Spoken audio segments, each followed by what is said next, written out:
akan ke PPT sebentar.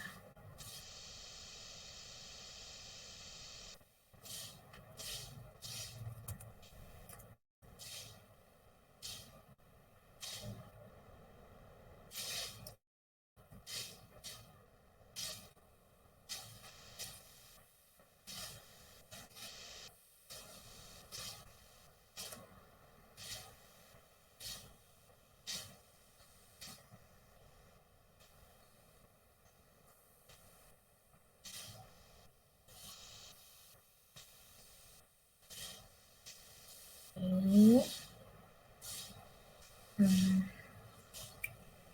share screen.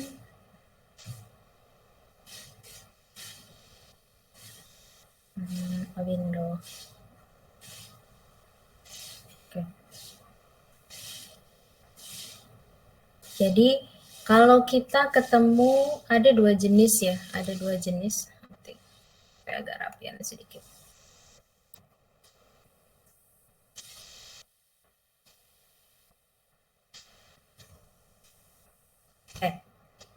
Jadi ada dua jenis requirement perangkat lunak. Ada yang fungsional, ada yang non-fungsional.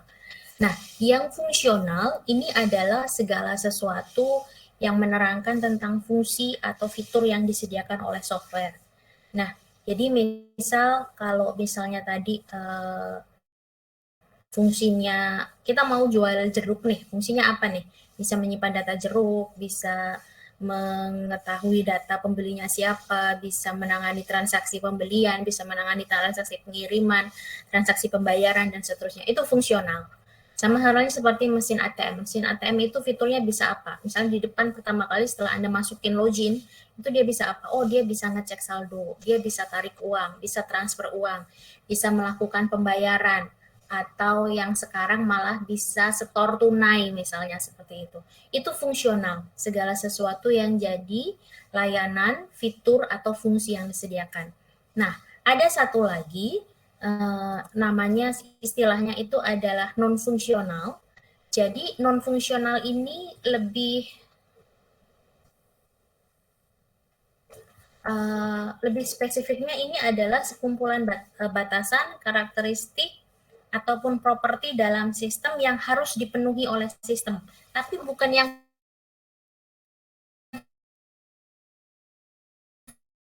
fungsional, belajar maksimum 10 menit nih misalnya. Itu non-fungsional. Kemudian sistem harus tetap berfungsi minimal 10 jam setelah pasokan listrik dari PLN terhenti. Misal mati lampu di daerah itu.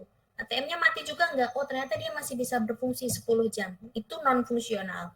Kemudian waktu yang dibutuhkan untuk kembali beroperasi setelah sistemnya mati minimal 2 menit. Misalnya mesinnya hang, terus kemudian dia harus restart. Nah, proses restartnya setidaknya 2 menit. Nah, kemudian ada lagi ketentuan-ketentuan dari IEEE yang mengelompokkan kebutuhan non-fungsional ke dalam dua kategori. Jadi kategori pertama adalah faktor kualitas eksternal. Jadi ini bisa diobservasi oleh pelanggan. Misalnya ketepatan. Nah, ketepatan ini termasuk, oh nggak salah, saya mau ngirim barang ke X, ternyata beneran bisa nyampe ke X. Nah, itu salah satu bentuk non-fungsional. Barangnya nggak nyasar kemana-mana gitu.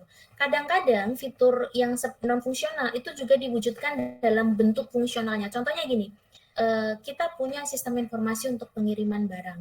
Nah, pada saat ngirim barang kita ngirim dari satu orang ke orang lain. Nah, non fungsionalnya adalah aplikasi bisa mengirim barang, bisa mencatat pengiriman barang dari pengirim A ke pengirim B. Itu fungsional. Non fungsionalnya itu barang nggak boleh salah, gitu misalnya, nggak boleh salah. Nah, gimana caranya untuk menjaga supaya tidak salah barang itu nyampe dari A ke B? Contohnya adalah yang pertama, dia harus bisa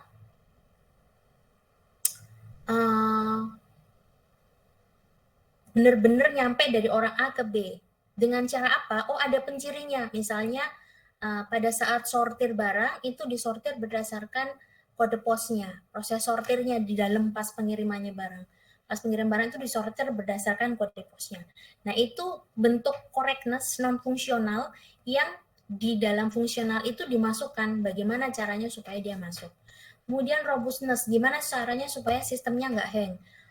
Kalau kita nyewa server, bikin server sendiri ternyata mahal. Kita nyewa aja server di tempat lain. Nah, jadi robustness agak mahal nih supaya banyak orang yang bisa mengakses.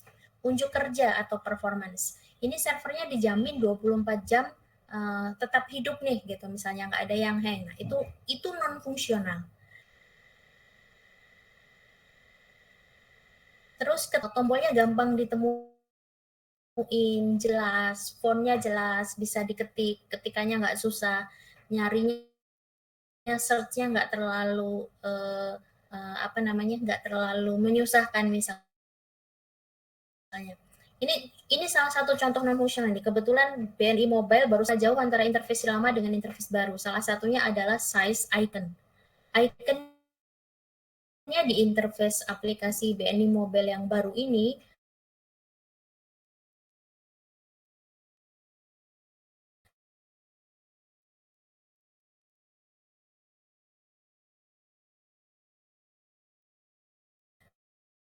bahwa kalau saya mau bikin aplikasi untuk kakek-kakek nih gitu, untuk orang tua. Ini untuk main catur tapi khusus orang tua gitu misalnya. Nah, gimana caranya bikin aplikasi untuk orang tua? Oh, berarti papan caturnya nggak bisa biasa dong gitu, karena mereka biasanya penglihatan sudah berkurang. Fontnya juga bukan font yang biasa dong, walaupun pakai kacamata ya misalnya, pakai kacamata. Nah, fontnya juga bukan font yang biasa, tapi fontnya lebih ini. Terus letak tombolnya juga jelas, agak berbeda. Nah, itu juga berpengaruh, diperlukan ketika kita mau merancang sebuah aplikasi. Nah, itu tadi salah satu bentuk ketersediaan dan kualitas antarmuka. Saya kebetulan ibu saya kebetulan usianya tuh di atas 60 tahun. Dia kebetulan dia pegang HP Android. Tapi HP dia itu nggak seperti HP Android yang lainnya. Jadi saya set HP dia ini minimalis sekali menunya. Jadi kalau di kita kan menunya banyak ya, sekali kita scroll itu bisa 3, 4, 5 terus penuh gitu. Nah, saya set di HP-nya menu dia itu minimalis sekali sehingga dia itu cuma punya 2 scroll kiri kanan sesuai dengan kebutuhan dia gitu. Dan saya lihat nggak semua tipe aplikasi di HP saya ini nggak bisa seperti itu. Khusus di HP itu, HP yang dipegang ibu saya itu tipe tersebut itu ternyata punya fitur itu, bahwa ada fitur yang sangat minimalis sehingga kalau dipakai oleh orang tua itu mudah. Nah, itu salah satu bentuk kualitas antarmuka. Functional requirement-nya. Non-functional requirement-nya. Non-functional requirement ini nanti sama seperti fungsional, akan disesuaikan dengan customer-nya siapa. Jadi kita tetap mempertimbangkan customer-nya.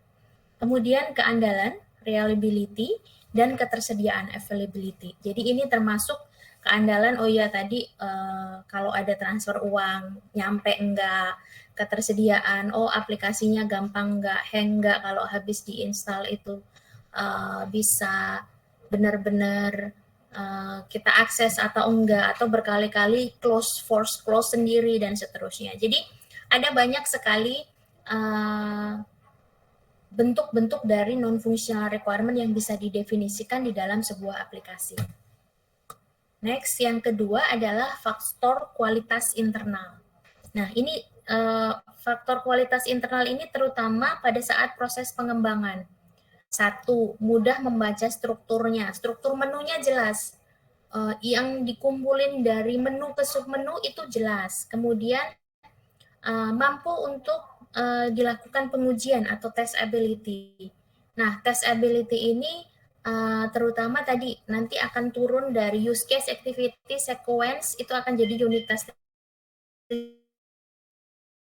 testing tersendiri. Kemudian ketersediaan kualitas, ada documentation-nya nggak? Ini makanya Anda diajari bikin SKPL, tujuannya, oh ada nggak dokumentasi dari proses SKPL-nya. Kemudian kemudahan pemeliharaan, maintainability, bisa dipelihara dengan baik atau tidak, nanti ada version-nya, kalau misalnya ada kemungkinan tambah data dan seterusnya. Kemudian adaptasi terhadap lingkungan yang berbeda. Kalau misalnya dipegang sama programmernya mungkin gampang dipakai, tapi kalau dipegang sama usernya gimana? Bisa nggak gitu misalnya? Gimana mekanisme nanyanya kalau misalnya hang dan seterusnya. Jadi ada banyak sekali fungsi-fungsi non-fungsional, ya, apa ya, kebutuhan-kebutuhan non-fungsional pada saat kita membuat sebuah software. Bukan cuma sekedar, oh, softwarenya jadi ya udah gitu, tapi non-fungsionalnya nggak ada manualnya nggak software itu juga salah satu bentuk non-fungsional gitu. Ada manual, ada menu help-nya nggak gitu misalnya. Kalau saya nggak tahu cara ini gimana step by step-nya, nah itu juga salah satu bentuk non-fungsional requirement. Nah ini nanti akan masuk di dalam dokumen SKPL. Nah, saya kan sudah nge-share ya dokumen SKPL di V-Class ya, kalau saya nggak salah ya. Nah, kita akan coba bahas dokumen SKPL-nya.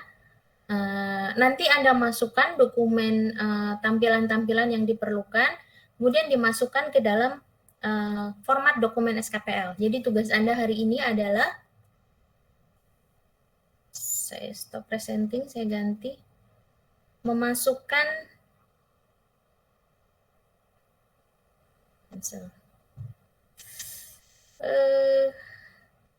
memasukkan entire screen aja.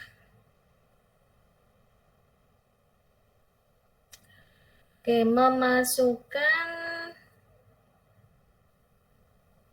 bukan ini, ya, memasukkan spesifikasi kebutuhan perangkat lunaknya, ya.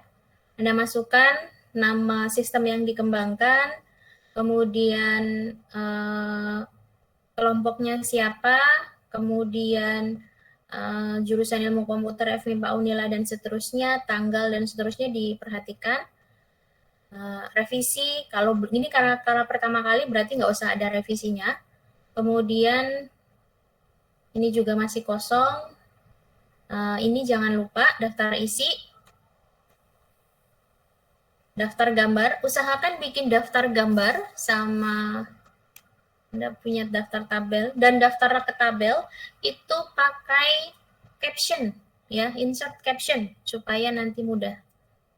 Kemudian ada pendahuluan, tujuannya apa. Ini saya pakai yang berorientasi proses, berorientasi data, dia pakai DFD. Nanti Anda pakainya yang berorientasi objek. Ya. Tujuannya apa? Ada banyak contohnya, jadi saya nggak khawatir. Saya yakin di internet banyak contohnya. Anda buat yang berorientasi objek. Tujuannya apa? Ruang lingkup masalahnya apa? Definisi akronim kalau ada. ERD itu apa? Tapi kalau Anda nggak pakai ERD ya, Anda pakai yang kelas diagram dan use case diagram. Referensinya apa? Deskripsi umum, ya, SKPL-nya terdiri dari apa? Kemudian deskripsi umum sistem, Anda sudah pernah saya ajarin, Anda sudah buat interface-nya, prototipe-nya, maka seharusnya Anda sudah punya banyak sekali bahan untuk menulis ini. Kemudian fungsinya, ya, bisa apa saja, ini fungsionalnya, karakteristik penggunanya, ya, karakteristik penggunanya, dibuat tabel penggunanya. Ada siapa di situ, ada berapa aktor di situ, user umum, ada admin, ada penjual atau ada pembeli, disesuaikan dengan sistem Anda masing-masing. Kemudian administrator kalau ada, batasan-batasan, nih ya, kalau ada, ya. Kemudian ruang lingkup operasinya pakai apa, deskripsi rinci, kebutuhan antarmuka, dan seterusnya, antarmuka perangkat keras, antarmuka komunikasi. Nah, ini interface ya, user interface. Anda bisa, kalau ini kan kebetulan karena mesin ATM, jadi nggak ada interface-nya macam-macam, Anda bisa tampilkan interface Anda di sini. Jadi potong-potong interface Anda, dikasih keterangan di bawahnya untuk interface-nya. Kemudian kebutuhan fungsionalnya, Anda masukkan di sini use case diagram, Anda masukkan use case skenario-nya, terus kosongkan di bawahnya, kemudian Anda masukkan kelas diagramnya. Ya. ER diagram. Nah, ini diganti sama kelas diagramnya. Terus Anda tulis non-fungsional requirement-nya apa. 7 hari seminggu, apa dan seterusnya, bisa ditulis. Ada juga banyak contohnya yang lain. Itu kemudian sudah sampai itu aja. Udah banyak itu sebenarnya. Nanti kita sampai ke bawahnya yang requirement summary dan lain sebagainya. Tapi tadi sampai di Anda buat kelas diagram dan non-functional requirement itu cukup untuk masing-masing kelompok. Ada pertanyaan tentang tugasnya? Untuk bahan-bahannya lengkap semua kan Bu dari tugas-tugas sebelum-sebelumnya? Ya, dari tugas-tugas. Karena saya kan memang ngasih tugas ke Anda itu based on project masing-masing. Jadi Anda tinggal memindahkan dari bahan-bahan tugas itu, tapi yang ini sekarang dikasih keterangan ya. Maksudnya karena namanya dokumen spesifikasi kebutuhan, Anda nggak cuma sekedar taruh gitu. Nggak seperti itu. Tapi dikasih keterangan yang jelas supaya orang bisa membaca dengan mudah. Kira-kira Anda mau bikin software seperti apa. Nah, kemudian supaya mudah juga kita buat, kita taruh di drive ya. Nanti yang ditaruh di drive itu dokumen docnya aja dulu, nggak usah di PDF-in. Karena kita nanti masih banyak mau proses untuk perbaikan dan seterusnya. Jadi kita taruh di drive, nanti saya taruh sebentar. 2020. Ke link drive ya Bu? Ya, sebentar. Kalau nggak salah sudah pernah saya kasih kan link drive-nya. Nah, ini kan ada kelas A. Loh ini loh, yang ini loh. Yang untuk ngumpul kelompok ya Bu? Untuk ngumpul kelompok. Kan di sini sudah ada nih. Kelompok 1 apa, 2 apa, 3 apa, 4 apa, dan seterusnya. Ya. Nah, ini nanti ditambahin di luarnya. Bentuknya docx aja. Karena kita masih akan revisi. Gitu. Nanti kita taruh di sini. Ada pertanyaan lagi?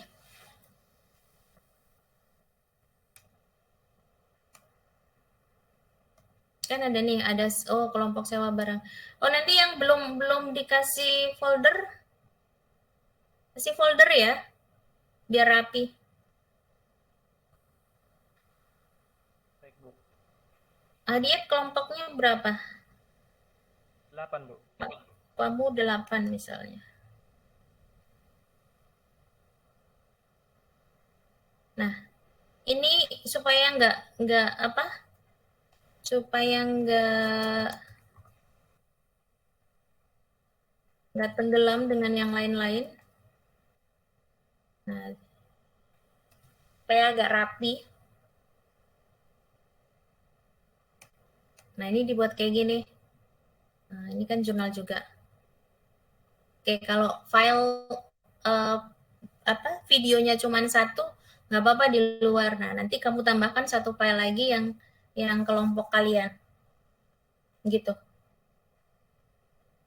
Gitu ya. Oh ya, maaf Bu, sebelumnya boleh minta link drive yang Ibu punya. Ibu kayaknya ada tenggelam chatnya yang linknya ini. Kayaknya link ini ada di ini deh, ada di vClass loh. Coba ya. Oh ya, dari kelas ya Bu. Seingat saya sih ada di vClass. Bentar, saya coba. Cancel. My course. Kelas A ini yang mana ya? Kayaknya yang ini. Ya. Nih. Ya kan? Kelihatan? Kelihatan Bu. Jadi ada di situ sebenarnya. Ini kayaknya langsung merujuk ke link drive tadi kan?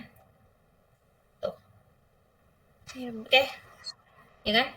Jadi link drive-nya ada di link drive kelas A, itu sudah saya taruh di tugas ke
Oke, ada di tugas ketiga. Nih, pengumpulan lembar kerja 3. Masukin aja di situ. Oke, ada pertanyaan? Bisa ya, kita coba. Besok saya cek lagi, besok kita masuk, kita cek sampai apa. Saya akan periksa seperti biasa supaya memastikan yang Anda kerjain benar gitu. Jadi besok saya minta sudah ada progresnya di situ untuk ngecek apakah yang kita kerjakan sudah benar atau belum. Kemarin yang terakhir kan saya ngasih revisi UI, terus ada beberapa yang saya minta revisi use case-nya. Nah itu disesuaikan dan direvisi, jadi supaya matching antara UI-nya dengan use case-nya. Kira-kira gitu. Ada pertanyaan?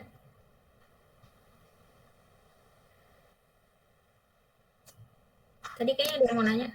Izin bertanya Bu, untuk yang kelas diagram berarti kita buat kelas diagram yang untuk studi kasus yang kita ya Bu? Sekarang Anda buat kelas diagram untuk studi kasus Anda. Terima kasih Bu. Ya, bikinnya clue-nya sama seperti kemarin. Kalau kita mau jualan jeruk, jeruknya harus ada dulu. Kalau yang beli mau tercatat, maka yang beli ada dulu. Kalau dia perlu ada harganya juga ada dulu. Di form Anda itu kan ada ininya, ada atributnya yang harus diisi, misalnya kayak semacam form. Atribut itu juga harus ada di kelas diagram. Kira-kira gitu. Dibagi tugasnya sama teman sekelompoknya ya, karena agak banyak ini kerjaannya. Kalau Anda nggak ngebagi, nggak bakal selesai ngerjain sendirian. Ada pertanyaan lagi? Di kelas diagram di atributnya nggak perlu pakai tipe datanya apa kan Bu? Yang penting ada atributnya. Nggak usah dulu, itu next step sebenarnya. Desain database itu next step setelah Anda spesifikasi kebutuhan. Jadi itu sebenarnya ada jadi ada satu dokumen lagi. Jadi kalau di rekayasa perangkat lunak itu ada 3 macam dokumen. Pertama adalah spesifikasi kebutuhan perangkat lunak. Kemudian yang kedua adalah dokumen desain perangkat lunak ya. Saya lupa bahasa Inggrisnya apa. Yang satu kan requirement specification SRS ya, software requirement specification yang SKPL itu bahasa Inggrisnya software requirement specification. Terus yang kedua itu dokumen desain. Kemudian yang ketiga itu dokumen pengujian. Nah, khusus di mata kuliah saya, kita belajar spesifikasi kebutuhan perangkat lunak. Nanti di mata kuliah Bu Ani, semester depan, Anda akan belajar tentang dokumen desainnya, analisis dan desain sistem informasi, Anda akan belajar dokumen desainnya. Nah, nanti kayak semacam kelas diagram itu dia didetailkan, atau di ERD-nya, di database-nya dia didetailkan. Ada field-nya apa, tipe datanya apa, dan seterusnya. Tapi khusus di mata kuliah saya pengen Anda ngerti dulu konsep kelas di dalam pembuatan software. Itu yang penting dulu. Gitu. Ada lagi?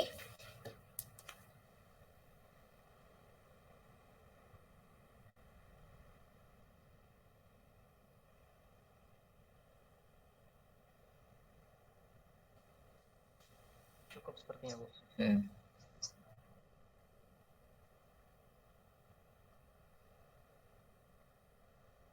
Cukup ya? Oke, kalau cukup silahkan dilanjutkan bagi kelasnya, kemudian bagi tugasnya sama teman sekelompoknya. Besok kita masuk lagi, saya cek seperti kemarin satu-satu untuk melihat sejauh mana apa yang benar dan seterusnya. Itu ya. Oke, saya cukupkan. Contohnya banyak di internet. Saya cukupkan sampai di sini. Assalamualaikum warahmatullahi wabarakatuh. Waalaikumsalam. Yang berorientasi objek ya. Baik Bu. Baik Bu. Ya.